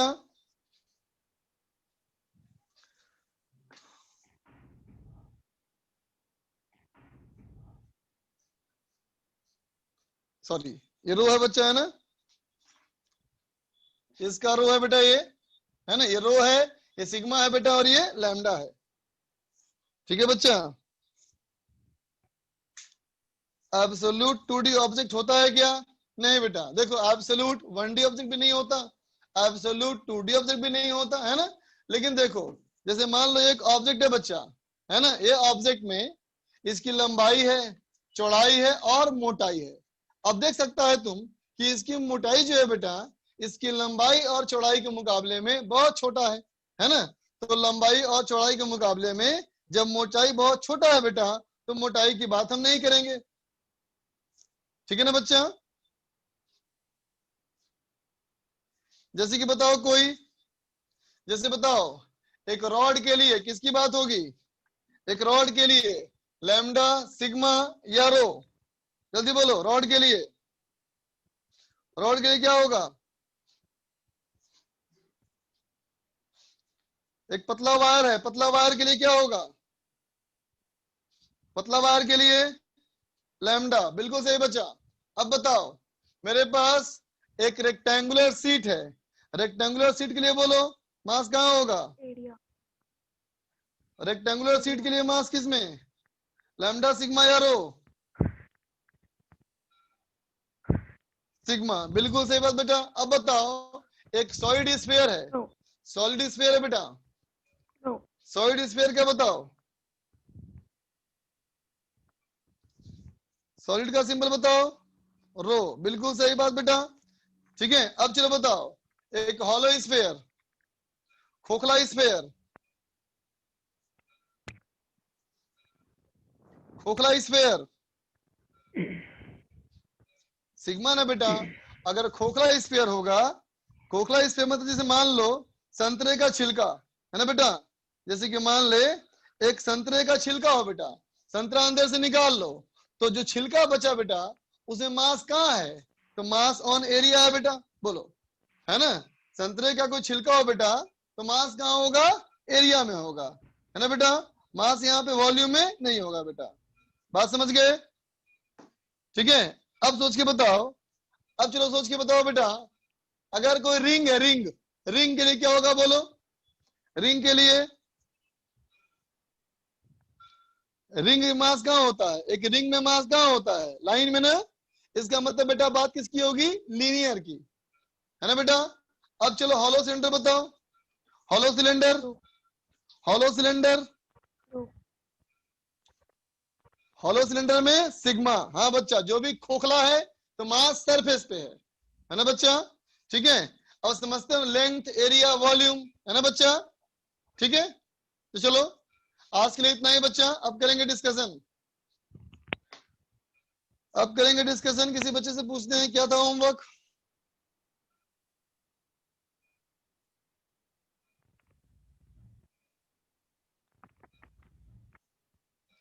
आपने होमवर्क नहीं दिया था? होमवर्क नहीं दिया था?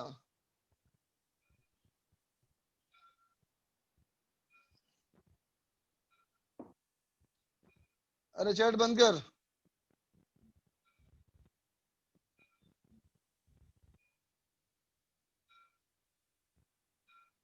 रमेश, रमेश, अगर होमवर्क नहीं दिया हेलो तो सर। पढ़ाऊंगा फिर तो। हेलो सर, मैंने लास्ट क्लास अटेंड नहीं किया था सर, मैंने लास्ट क्लास अटेंड नहीं किया था। हेलो कोई बात नहीं। सर, होमवर्क नहीं दिया था, हमारे बोलो बच्चा। एग्जाम्स थे ना। सर होमवर्क नहीं दिया था, हमारे एग्जाम्स थे ना, इसलिए। अच्छा, होमवर्क नहीं दिया था, ठीक ठीक ठीक ठीक ठीक। हेलो पढ़ाते हैं सर। फिर तो आगे बेटा। Hello sir. होमवर्क नहीं था तो आगे पढ़ाते हैं। सर मुझे एक चीज पूछना था कि सर मुझे जैसे कि अगर हमें कोई शीट लगाना हुआ, जैसे कि अगर हमें कोई शीट लगाना हुआ तो सर उसका करेक्ट फॉर्मेट क्या लगाने का? देखो अगर क्लास के साथ करते जा रहे हो तो जैसे होमवर्क करते जा रहे हो बेटा, नो सर, वैसे ही नॉट करते दैट जाओ, सर, होमवर्क नहीं। है ना। नो सर, अगर नॉट तुम दैट पीछे रह सर, गए, होमवर्क नहीं। हाँ सर। हाँ, अगर तुम पीछे रह गए मान लो, ठीक है, तो इसका एक ही तरीका है बेटा। जैसे मान लो चैप्टर नंबर 1 2 3 4 है, अभी 4 चैप्टर चल रहा है लेकिन थर्ड कंप्लीट नहीं हुआ है पूरा, सेकंड भी कंप्लीट नहीं हुआ है पूरा, फर्स्ट भी कंप्लीट पूरा नहीं हुआ है ना। हाँ सर। सुन रहे हो? हाँ सर। हाँ, तो क्या करना है, अभी 4 चल रहा है तो फर्स्ट प्रायोरिटी देना है 4 को, फर्स्ट प्रायोरिटी देना है 4 को बेटा, और फिर थोड़ा टाइम निकालना है एक्स्ट्रा, और थर्ड करते जाना है। ठीक है, जब थर्ड कर लिए तो फिर हमको सेकंड पे जाना है, फिर सेकंड कर लिए तो फिर फर्स्ट पे जाना है।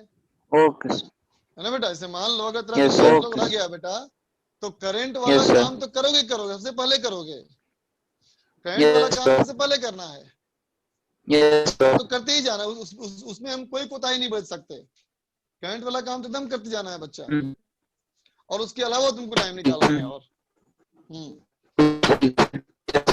ठीक है, चलो बच्चा आगे देखा जाए। तो ये तो मैंने कहा बेटा कि मास किस तरह से फैला हो सकता है ना? मास किसी लाइन में हो सकता है, मास किसी एरिया में हो सकता है, मास किसी वॉल्यूम में हो सकता है ना बच्चा? अब चलो देखो सेंटर ऑफ मास। तो मैंने कहा मान ले बेटा ये कोई बॉडी है, किसी भी आर्बिटरी शेप का है बच्चा, ये किसी भी आर्बिटरी शेप का बॉडी है बेटा, है ना? और ये मैंने कहा ओरिजिन। ठीक है, तो हमारे पास जो पहले से फॉर्मूला है वो क्या है? वो है बेटा summation of MI/RI vector by summation of MI, है ना बेटा? इसका मतलब क्या है? पहला मास पहला डिस्टेंस, दूसरा मास दूसरा वेक्टर, तीसरा मास तीसरा वेक्टर, चौथा मास चौथा वेक्टर। लेकिन अभी समस्या क्या है बेटा कि सारे मास ऐसे ऐसे हैं, बोलो सारे मास लगातार हैं बेटा। जब सारे मास लगातार हैं तो हम तो कहेंगे इस तरह से तो बेटा ये इनफाइनाइट हो जाएगा मास, है ना बेटा? इस तरह से तो नंबर ऑफ मास क्या हो गया? इनफाइनाइट। और सब के दूरी में भी बेटा बहुत ज्यादा अंतर नहीं है, सब आर पास पास दिख रहा है हमको यहाँ पे, है ना बेटा? तो देखो जब संख्याएं बहुत बड़ी हो, जब कोई चीज बहुत बड़ी हमको ऐड करनी हो, है ना बेटा, और छोटे छोटे अंतर में हमको ऐड करना हो, है ना बेटा, तो हम इंटीग्रेशन का सहारा लेते हैं, है ना? हम कहेंगे समेशन का मतलब क्या हो जाएगा? इंटीग्रेशन। समेशन का मतलब क्या हो जाएगा बेटा? इंटीग्रेशन। कैसे करोगे? तो कहेंगे सबको छोड़ो, सब की बात मत करो। ठीक है, यहां से आर वेक्टर पे एक छोटा सा मास लो, ये मास हमारा क्या है बेटा? डीएम, है ना? और इस तरह से जितने सारे यहाँ मास है बेटा उन सब का डीएम और आर को मल्टीप्लाई करो और सबको ऐड करो। फिर से क्या किया था? मास और डिस्टेंस को मल्टीप्लाई किया था ना बेटा, तो ये मास और ये डिस्टेंस को मल्टीप्लाई करो तो क्या हो जाएगा? आर वेक्टर डीएम, मल्टीप्लाई कर दिया। ऐसे यहां जितने सारे एलिमेंट हो उन सारे एलिमेंट को क्या करो? सम करो, है ना बेटा? तो इंटीग्रेशन करना पड़ेगा इस बार हमको, छोटे अंतर में करना है तो इंटीग्रेशन, है ना बेटा? डिवाइडेड बाय ये क्या है? Summation of MI। इसका मतलब बेटा पूरे का मास, पूरे का मास मतलब इंटीग्रेशन ऑफ डीएम, है ना बेटा?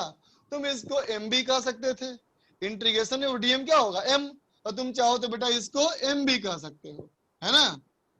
ठीक है बच्चा, तो अब फॉर्मूले को थोड़ा अच्छा से लिखा जाए। अच्छे से लिखो तो लिखोगे R centre of mass vector equal to 1/m integration of R vector dm. ये बना बेटा क्या मेरा? Position of centre of mass. इस बॉडी का position of centre of mass का बना फॉर्मूला। ठीक है बच्चा, इसको भी तुम कहोगे कि अगर मैं कहूं बेटा कोऑर्डिनेट के फॉर्म में, है ना बच्चा? अगर मैं कहूं कोऑर्डिनेट के फॉर्म में, है ना, तो कैसे कहोगे? कहोगे R centre of mass vector की जगह पे क्या हो जाएगा बेटा? X centre of mass vector, ठीक है, is equal to 1/m integration of X dm. बोलो बेटा, अगर ये x हो गया तो ये भी हो गया बेटा x कोऑर्डिनेट, है ना? अगर मुझे बोलना है बेटा YCM तो हो गया 1/m इंटीग्रेशन ऑफ YDM, है ना बेटा? m क्या है? टोटल मास है बेटा, है ना? उसी तरह से अगर मुझे ZCM कहना है बेटा तो 1/m इंटीग्रेशन ऑफ ZDM कहेंगे बेटा हम, समझे? तो क्या हो गया बेटा? डीएम हमारा क्या हो गया? तो उस छोटे से एलिमेंट का मास हो गया। ठीक है बेटा, तो कहेंगे XCM YCM ZCM are the coordinate of center of mass। ठीक है बेटा, ठीक है? और x, y, कॉमा जेड। क्या है बेटा ये? R centre of mass, R coordinate, R coordinate है ना बेटा, coordinate of centre of mass of dm. समझे बेटा? ये क्या है? कोऑर्डिनेट पूरे बॉडी का सेंटर ऑफ मास का, है ना बच्चा। और ये किसका कोऑर्डिनेट है? तो इस डीएम के सेंटर ऑफ मास का। ठीक है बच्चा, लिख ले इसको, लिख ले बच्चा।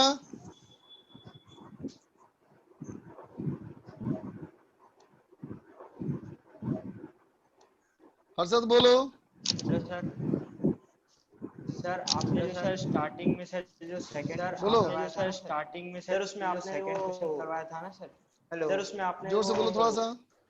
हेलो सर, आपने जो स्टार्टिंग में हाँ, जो बोलो। सेकंड क्वेश्चन करवाया था सर, आपने जो स्टार्टिंग में जो सेकंड क्वेश्चन करवाया था ना सर, जो मास के आपने आर मास के आपने जो आर निकाला था सर, वो कैसे निकाला? वो सर आ गया 10 सेंटीमीटर और 20 सेंटीमीटर। वो सर आ गया 10 सेंटीमीटर और 20 सेंटीमीटर। 5 केजी और 7 केजी ना सर, आपने वो नहीं आ रहा। 5 केजी और 7 केजी मास का। तुम लाइन बना के देखो, उसी लाइन पे उस ओरिजिन से 20 सेंटीमीटर पे एक पॉइंट ले लो। 30 कितना आया था हम लोग? नहीं सर 30 सेंटीमीटर। हाँ 30 नहीं सर 30 सेंटीमीटर। हाँ 30 सेंटीमीटर कहाँ से आया था? कहाँ से सर 3 ओरिजिन केजी कहाँ लिया था तुमने? सर 3 केजी पे सर। ओरिजिन 3 था तो, और 3 केजी से 30 सेंटीमीटर दूरी पे एक पॉइंट से निशान बना दो। उस पॉइंट से बना दो निशान। अब देखो उस निशान की दूरी 5 से कितना है? मतलब सर 7 से खाली कितना है? उसमें ठीक है, ओरिजिन से मतलब सर खाली उसमें ऐसे लाइन ओरिजिन से 30 सेंटीमीटर ऐसे बस लाइन बस बस बस बस ठीक। Ayush hello sir. सर जो ओरिजिन से आपने 30 बोलो बच्चा। सेंटीमीटर की दूरी पे सर जो ओरिजिन से आपने 30 नेगेटिव एक्स डायरेक्शन में बनाना है, तो वो तो हम नेगेटिव एक्स डायरेक्शन में बना सकते हैं। बेटा नहीं कैसे सर, बनाओगे? नेगेटिव आया तुम्हारा क्या पॉजिटिव आंसर? तो है लेकिन नहीं अगर सर, उल्टा बना दे तो फिर पॉजिटिव तो है, लेकिन अगर उल्टा बना दे तो फिर बाकी सबका भी लिखोगे कोऑर्डिनेट हाँ। नेगेटिव, फिर तो तुम नेगेटिव लिखोगे ना, फिर तो हाँ फिर तो हाँ, बाकी सर। सबका भी तो आएगा नेगेटिव कोऑर्डिनेट। हाँ सर। फिर ओके। और इतने बेवकूफ टाइप सवाल कर रहे हो यार। और सर इन सवालों का बेस्ट जवाब मिलेगा, तुम खुद करके देखो एक बार। सर गुड बोलो। Evening. Sir good evening. Sir मैं ये पूछना था सर कि सेंटर ऑफ ग्रेविटी और सेंटर ऑफ मास में क्या डिफरेंस होता है? कि सेंटर ऑफ ग्रेविटी और सेंटर ऑफ मास में क्या डिफरेंस होता है? ओके सर, बताने वाले हैं, अभी इंतजार करो। Okay sir, thank you. देवारियन।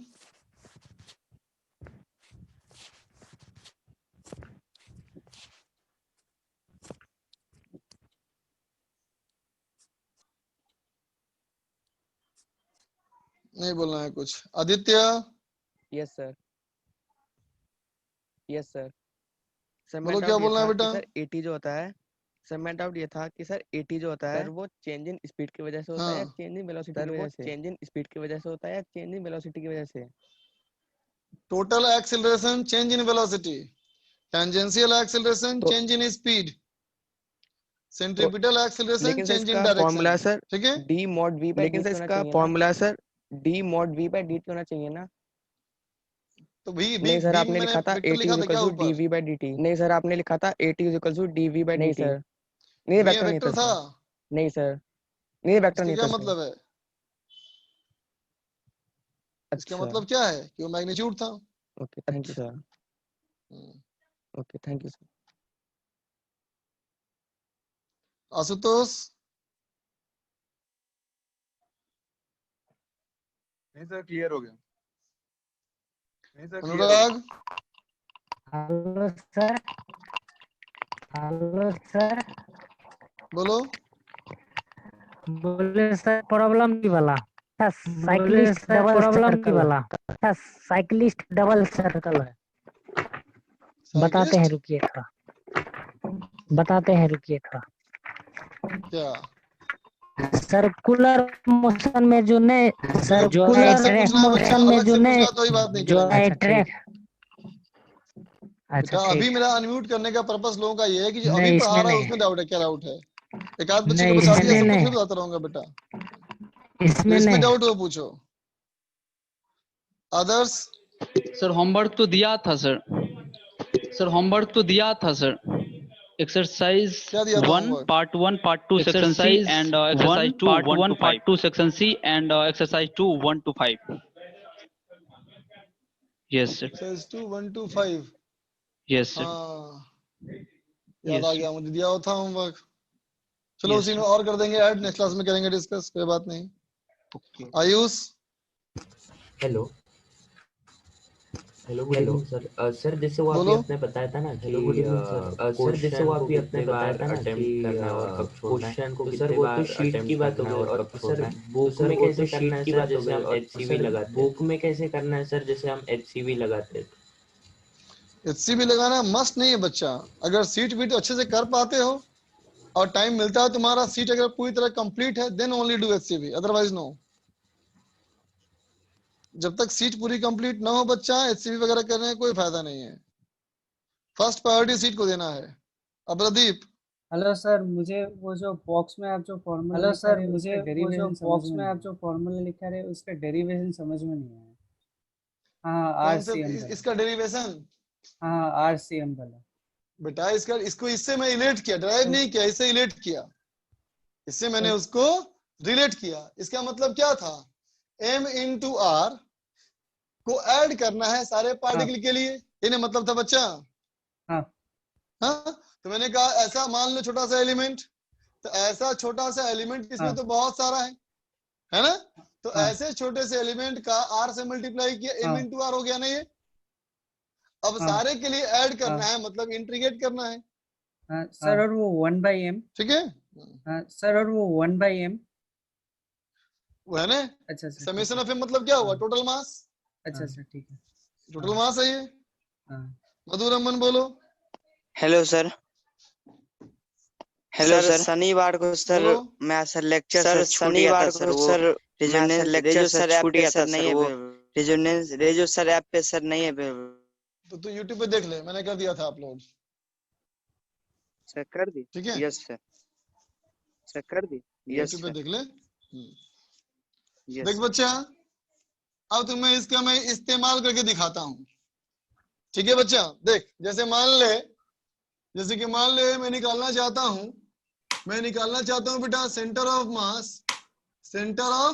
Mass of a uniform rod, है ना बेटा, centre of mass of a uniform rod.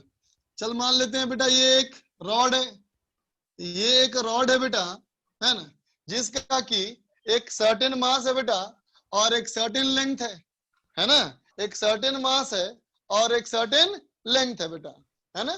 तो देख बेटा ये लेंथ L और मास M, और मैंने क्या कहा, और मैंने कहा कि बेटा यूनिफॉर्म है। यूनिफॉर्म मतलब बेटा इस मास का इस पूरी लंबाई पे बंटवारा एक जैसा है ना बेटा। यूनिफॉर्म का मतलब क्या हुआ कि इसका लीनियर मास डेंसिटी कांस्टेंट है ना, लीनियर मास डेंसिटी कांस्टेंट है।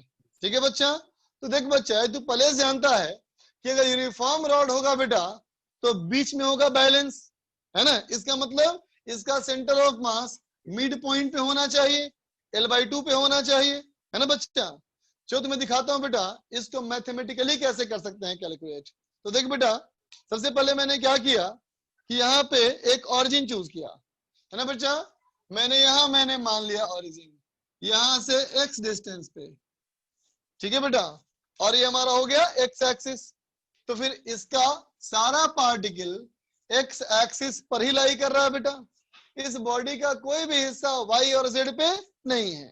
इसका मतलब y coordinate of centre of मास 0 है, z coordinate of centre of मास 0 है, और मुझे निकालना है क्या बेटा, x सेंटर ऑफ मास। ठीक है, तो x सेंटर ऑफ मास का फॉर्मूला क्या, x सेंटर ऑफ मास का फॉर्मूला क्या, तो 1/m integration of x dm, है ना बेटा। Yes x dm integration. अब सुनो ये फॉर्मूला क्या कहना चाहता है, ये फॉर्मूला कहना चाहता है तुमसे बेटा कि x की दूरी पे एक छोटा सा मास लो, है ना बेटा, x की दूरी पे एक छोटा सा मास लो। तो चलो यहां से x की दूरी पे एक छोटा सा मास लिया, है ना। अब बात आती है छोटा का मतलब क्या? तो कहेंगे छोटा का मतलब ये हुआ कि ये जो लंबाई है वो इस लंबाई के मुकाबले में बहुत छोटी है। यस है ना बेटा? ये लंबाई इसके मुकाबले में बहुत छोटी, तो बेटा x के मुकाबले में बहुत छोटा का मतलब मानेंगे क्या हम लोग? dx। dx ठीक है बेटा? yes. dx समझे? तो इसकी लंबाई क्या है? dx। तो बोलेंगे dm जो यहाँ पे है बेटा, ये है मास इन dx। dx वाले का जो मास है वो dm है। ठीक है? तो अब बताओ बेटा लैम्डा का मतलब क्या होता है?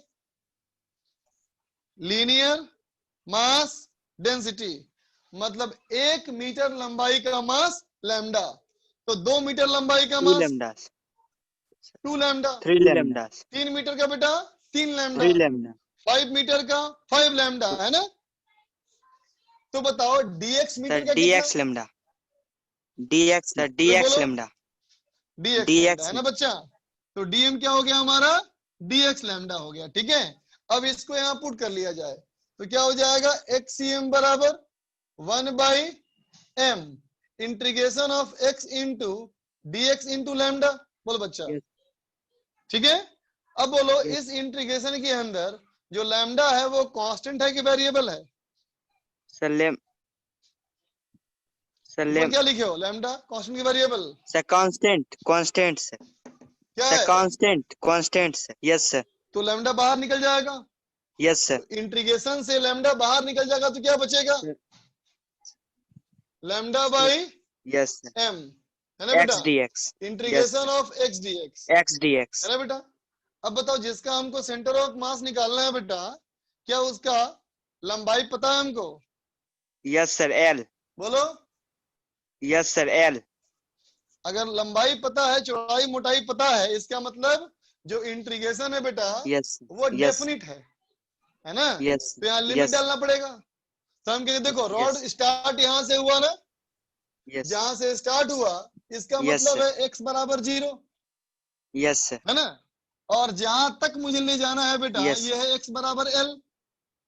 यस यहाँ लिमिट क्या हो गया? 0 से l। ठीक है? अच्छा अब चलो बता, ये लैम्डा हमारा है ना कांस्टेंट। Yes sir. 1 मीटर लंबाई का मास कितना? लैम्डा। लैम्डा 2 मीटर का 2 लैम्डा, 3 मीटर का 3 लैम्डा, l लैम्डा। तो l मीटर का कितना? l lambda. इसका मतलब m क्या था? टोटल मास ना बेटा? तो ये हो गया l लैम्डा और ये हो गया x स्क्वायर बाई 2। तो ये 0 से l, तो ये हो गया कितना बेटा? 1/l और ये हो गया l square by 2। l cut गया तो आंसर हो गया l/2। आ गया ना? Yes l/2। सेंटर ऑफ मास कहाँ है इसका? यस मिड पॉइंट पे है। यस ठीक है? नोट कर लो सब लोग इसको।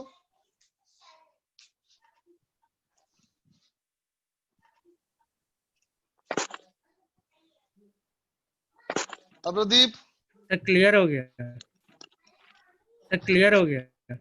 ओके आशीष।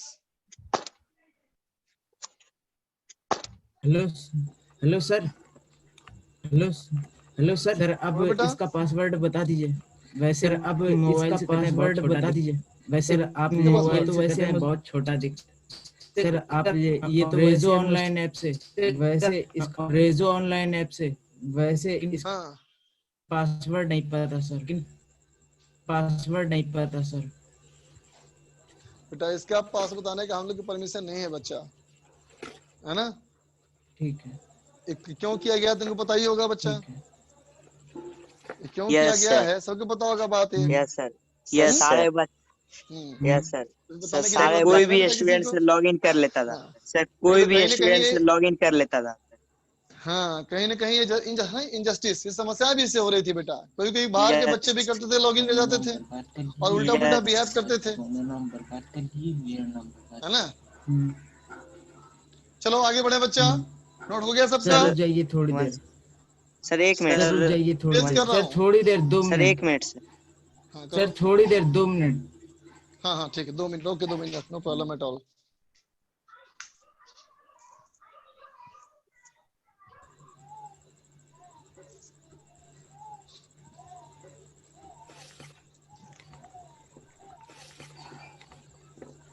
हो गया सर। हो गया सर। ठीक है बेटा, सबका हो गया ना? नहीं भी हुआ तो कोई बात नहीं, मैं तो अपलोड करूंगा इसको यूट्यूब पे, देखना वहां पे फिर। चल देख बच्चा, तो अभी जब हमने कैलकुलेशन किया, इससे क्या बना कॉन्सेप्ट कि सेंटर ऑफ मास आ गया बेटा मिड पॉइंट पे, सेंटर ऑफ मास आ गया बेटा कहाँ? मिड पॉइंट पे, है ना? तो फिर नोट में एक पॉइंट लिख लिया जाए, है ना बच्चा? नोट में क्या लिख लिया जाए? पॉइंट। सबसे पहला पॉइंट लिखेंगे हम। सबसे पहला पॉइंट लिखेंगे बेटा, देखो ये सिस्टम था ना बेटा यूनिफॉर्म, तो यूनिफॉर्म सिस्टम का सेंटर ऑफ मास कहाँ आया? मिड पॉइंट पे। भाई मिड पॉइंट का मतलब क्या होता है? तो कहना ज्योमेट्रिकल सेंटर, है ना बेटा? तो कहेंगे centre of mass, centre of mass of uniform bodies, है ना बेटा? Centre of mass of uniform bodies, है ना बेटा? ऑलवेज लाई यूनिफॉर्म बॉडीज, लेकिन कैसा? तो हम कहेंगे नॉन शेप, है ना? नॉन शेप क्यों बताते हैं, देखो। So center of mass of uniform bodies always lie at its geometrical center, है ना बेटा? कहाँ लाई करेगा? हमेशा ज्योमेट्रिकल सेंटर पे लाई करेगा, ठीक है? इसका मतलब क्या हुआ? इसका मतलब ये हुआ, एग्जाम्पल में मैं कहूं बेटा, पहला पॉइंट है ना कि centre of mass of uniform ring disc sphere, है ना बेटा? रिंग डिस्क स्फेयर सिलेंडर्स, है ना बेटा? स्फेयर, ठीक है? एंड स्फेयर कर लेते हैं, and sphere lies at its center, है ना बेटा? एक रिंग का शेप हो बेटा और रिंग यूनिफॉर्म हो, तो इसका सेंटर ऑफ मास एग्जैक्टली यहाँ पे होगा, है बेटा? अगर कोई डिस्क का आकार हो, जैसे तेरी खाने की प्लेट, घर में जो खाने की प्लेट है बेटा, उसका सेंटर ऑफ मास कहाँ? तो सेंटर पे। कोई गेंद है बेटा और यूनिफॉर्म है, तो उसका सेंटर ऑफ मास भी कहाँ होगा? उसके सेंटर पे होगा, ठीक है बच्चा? ठीक है बेटा, जैसे कहूं मैं centre of mass of A rectangular plate, है ना बेटा? लाइज एट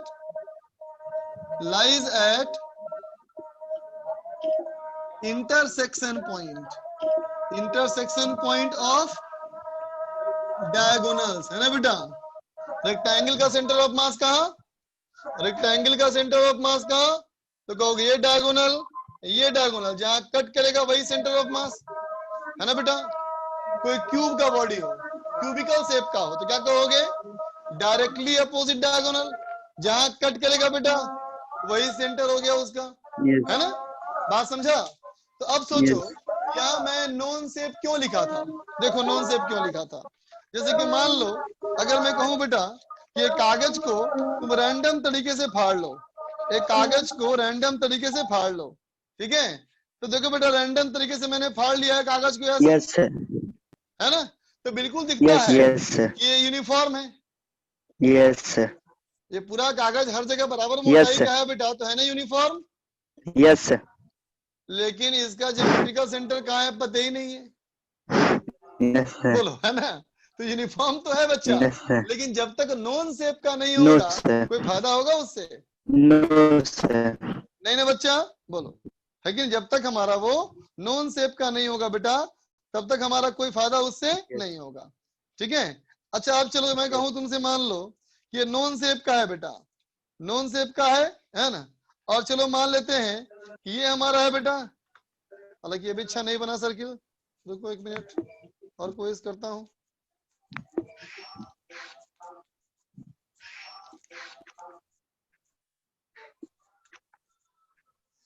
चल देखिए हमारा बन गया बेटा सर्किल डिस्क, दिख रहा है?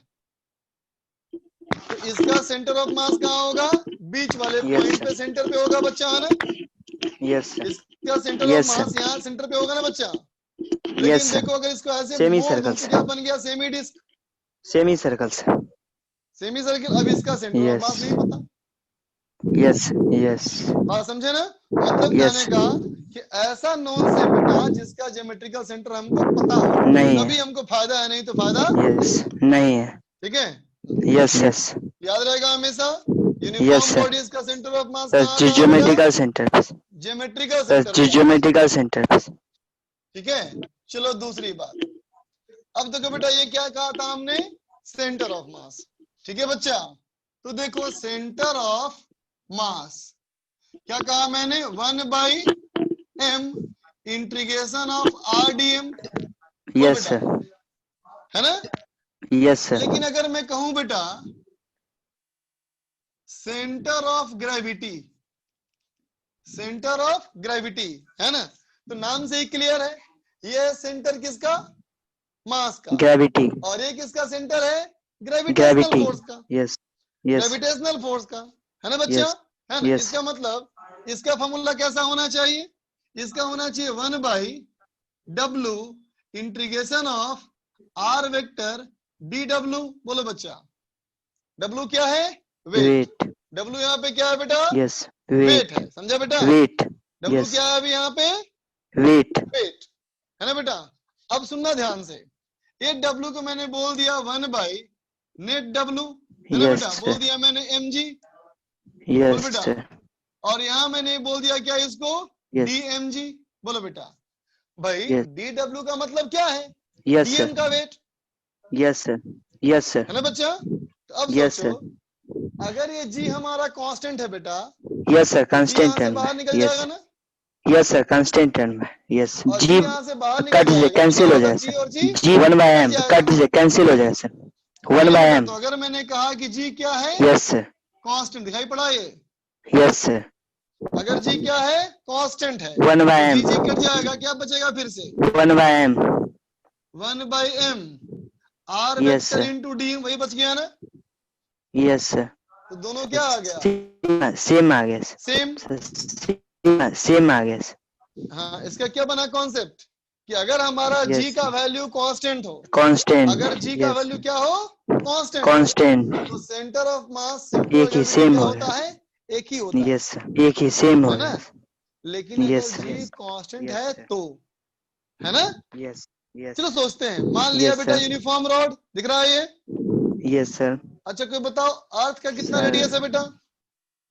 सर भूल सर 6400 कितना है? किलोमीटर। 6400 किलोमीटर, है ना बेटा? तो देखो बेटा इसकी इस कलम की लंबाई कितनी? यस सर, लगभग 10 सेंटीमीटर। Yes sir. तो बेटा 10 सेंटीमीटर की 6400 किलोमीटर के सामने कोई औकात है?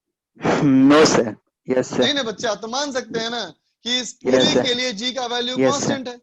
यस, है ना? लेकिन मान ले अगर मैं यहाँ पे धरती पे एक डंडा खड़ा कर दूं बेटा, है ना? 500 किलोमीटर लंबा। तो अगर 500 किलोमीटर लंबा खड़ा कर दूंगा बेटा, है ना? तो सोच के देखो क्या फिर बराबर हो पाएगा जी का वैल्यू कांस्टेंट? No sir. नहीं ना? No sir, no sir. नीचे वाले के लिए जी ज्यादा होगा बेटा, कम हो जाएगा। ऊपर वाले के लिए जी क्या होगा? कम हो जाएगा, है ना? तो सेंटर ऑफ ग्रेविटी थोड़ा सा नीचे आ जाएगा, क्योंकि नीचे वाला पोर्शन भारी हो जाएगा ना? Yes sir. ये बात सबको समझ में आई ना बच्चा कि centre of mass, centre of gravity हमेशा सेम नहीं होता, है ना? अगर जी का वैल्यू कांस्टेंट है तो हो जाएगा। ठीक है बच्चा? फटाफट लिख लो इसको। एक पॉइंट और लिखा के छोड़ दूंगा, जल्दी लिख लो इसको। छह 616 चैट।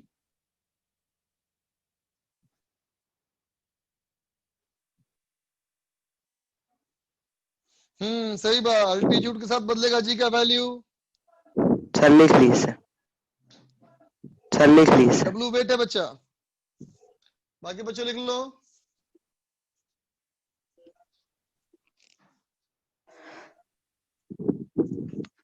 डब्ल्यू वेट है बेटा, वेट। सर एक सवाल सर पूछना था सर एक सवाल सर पूछना सर आपका सर यूट्यूब पे सर किस नाम से चैनल है? सर आपका सर यूट्यूब पे सर किस नाम से चैनल है? Optimal physics. यस तुम शायद पहले ही पूछा हमसे। यस सर सॉरी भूल सर जाता है। Sir sorry sir yes yes thank you thank you okay बच्चा चलो देख बच्चा आगे इरेज कर रहा हूं अब। तो देख बेटा तो इसमें से कॉन्सेप्ट क्या बना? इसमें से कॉन्सेप्ट क्या बना कि जी जब होगा कांस्टेंट, इसका मतलब इफ साइज ऑफ ऑब्जेक्ट, जिस ऑब्जेक्ट की तुम बात कर रहे हो है ना बेटा, वो क्या हो? बहुत छोटा, वेरी स्मॉल हो। किसके मुकाबले में? In comparison to radius of earth, है ना, या कहो अर्थ के साइज से बहुत छोटा हो, है ना। देन क्या होगा? तो कहेंगे centre of mass and centre of gravity, है ना बेटा, ये दोनों एक ही पॉइंट है ना, कॉन्साइड्स। ठीक है बच्चा, है ना। कोई पूछे कि सेंटर ऑफ मास क्या है, क्या कहोगे? It is the imaginary point where we assume whole mass of the body is concentrated. अब कोई पूछे सेंटर ऑफ ग्रेविटी क्या है, तो हम बताएंगे देखो अगर ये बॉडी मेरा 100 ग्राम का है तो 10-10 ग्राम के इसमें 100 कितने हिस्से हैं? 10 हिस्से हैं ना बच्चा। तो 10 ग्राम का mg यहाँ लगेगा, 10 ग्राम का mg यहाँ लगेगा, 10 ग्राम का mg यहाँ लगेगा, यहाँ लगेगा, यहाँ लगेगा, है ना बच्चा। तो अब सोचो पूरे 100 ग्राम का भी तो mg होगा। तो पूरे 100 ग्राम का mg किस पॉइंट पे लगाएंगे? तो सेंटर ऑफ ग्रेविटी पे लगाएंगे। बात समझ गया ना? Centre of gravity is the point eight which net resultant gravitational force act, है ना। अभी क्या सीखा कि साइज बहुत छोटा हुआ तो सेंटर ऑफ मास पे ही ग्रेविटेशनल फोर्स लगाना है। ठीक है बच्चा, चलो इतना ही आज के लिए। आगे का होमवर्क दे दे रहा हूं बच्चा। होमवर्क में एक्सरसाइज 1 कौन सा chapter? Circular motion. Circular motion में एक्सरसाइज 1 कंप्लीट कर लेनी है पूरी, ठीक है बेटा। और एक्सरसाइज 2 का पार्ट 1 में 1 से 10 तक कर लेना है, ठीक है। पिछले क्लास में डीपीपी क्या दिया था, बोलो कोई?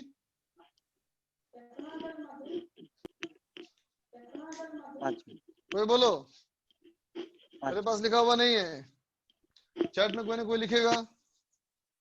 लिख दो बच्चा कोई चैट में। सर पिछली क्लास में सर 16 पिछली क्लास में सर एब्सेंट 16 दिया था, चलो 17 कर लेगा। 17 ठीक है, डीपी नंबर 17 कर लेगा। यस सर, यस सर, कल क्लास है। यस सर, कल क्लास है। कम कर दें, चलो कम कर देते हैं, एक्सरसाइज 2 हटा देते हैं। यस सर, ठीक है, yes sir, exercise 1 complete. Yes sir, कब हो जाएगा sir? Yes sir, yes sir, इसी टाइम को सर क्लास है।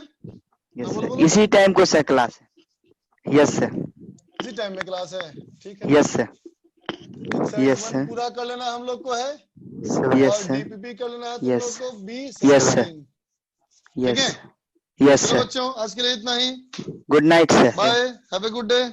Good night sir. Good night हो गया, okay goodbye, good night sir. Good night.